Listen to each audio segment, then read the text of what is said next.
Hi friends! Thanks for tuning in. If you like this video, please give it a like, comment below, and take a moment to subscribe to our channel.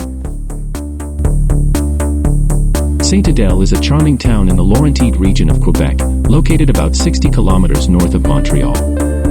Sainte-Adèle is known for its beautiful natural surroundings, including the nearby Mont-Tremblant Provincial Park, and it has a rich history that goes back to the mid-1800s.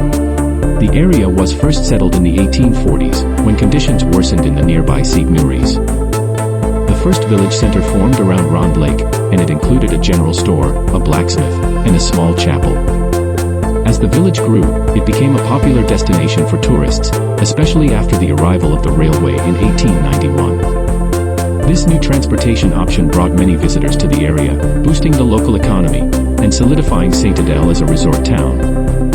Sainte-Adèle's growth continued throughout the 20th century, with key developments like the arrival of downhill skiing in 1914, and the opening of the Côte 40 to 80 ski center in 1938. These attractions drew even more visitors, and helped the town become a year-round tourist destination.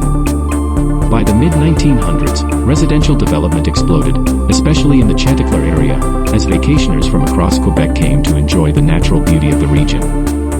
In 1997, Sainte-Adèle merged with the neighboring Mont-Rollin to form the larger Sainte-Adèle we know today.